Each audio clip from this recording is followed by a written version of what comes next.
আসসালামু আলাইকুম রহমতুল্লাহি ওয়া বারাকাতুহু। কেমন আছেন সকলে? আশা করি সকলে ভালো আছেন। তো আমি আপনাদের সামনে আজকে নতুন ভিডিও নিয়ে আসছি। ভিডিওটা হচ্ছে যে আপনারা যারা দেশি মুরগি পালন করতে চাচ্ছেন, অথচ এই শীতের কারণে বা এই শেষ সময়ে এসেও কিন্তু অনেকের কিন্তু মুরগিগুলো মারা যাচ্ছে। তো এই সমস্যাটার সমাধান আপনারা কীভাবে করবেন সেটা নিয়েই আমি আজকে মূলত ভিডিওটা বানাইছি। দেখেন, সর্বপ্রথম আমাদেরকে যে জিনিসটা মাথায় রাখতে হবে যে সিজন যখন পরিবর্তন হয় তখন কিন্তু বিভিন্ন রকম রোগ আমাদের হাঁস মুরগিগুলোতে মনে করেন যে আক্রমণ করে। তো এই সিজন শেষে যখন এই রোগগুলো যখন বেশি আক্রমণ করে তখন কিন্তু আমরা মুরগিগুলো কিন্তু বাঁচাতে পারি না। অনেকে যারা শখের বশে যারা হচ্ছে খামারগুলো বা এই দেশি মুরগিগুলো পালন করেন তাদের মুরগিগুলো কিন্তু মারা যায়, যার ফলে তারা কিন্তু লাভের থেকে বেশি লোকসানেই কিন্তু বেশি পড়ে।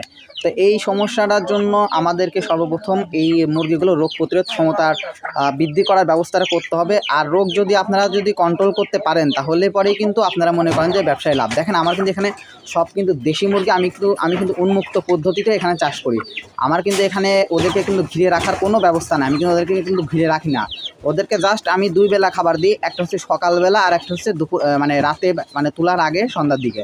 তো দেখেন, সর্বপ্রথম আমাদেরকে ওর রোগ প্রতিরোধ ক্ষমতার জন্য পর্যাপ্ত পরিমাণে পানির ব্যবস্থা এবং খাবারের ব্যবস্থাটা রাখতে হবে। বিশেষ করে সকাল টাইমটা আপনারা যখন ছাড়েন তখন কিন্তু এরা কিন্তু ছাড়া পেয়েই কিন্তু বিভিন্ন রকম জায়গায় দৌড়ে চলে যায় ওদের খাবারের সন্ধানে। তো এই যে সকালবেলা যা চলে গেল তখন কিন্তু একটা ঠান্ডা আবহাওয়া থাকে, যার ফলে তারা কিন্তু মনে করেন যে কুয়াশা আচ্ছন্ন পরিবেশের মধ্যে চলে যায়, যার ফলে কিন্তু ওদের ঠান্ডা রোগটা কিন্তু বেশি হয় এবং হচ্ছে বিভিন্ন অস্বাস্থ্যকর পরিবেশে যাওয়ার কারণেও কিন্তু তাদের রোগটা কিন্তু বৃদ্ধি পায়। দেখেন, আমি কিন্তু পানির ব্যবস্থা রাখছি, পর্যাপ্ত পরিমাণ পানির ব্যবস্থা রাখছি। এই পানির মধ্যে আমি কিছু ওষুধ মিশাইছি, যার ফলে এই পানিটা খাওয়ার ফলে ওদের কিন্তু মনে করেন রোগ প্রতিরোধ ক্ষমতা বা রোগ থেকে কিন্তু তারা মুক্তি পাবে যদি পানি ব্যবস্থা রাখা হয়।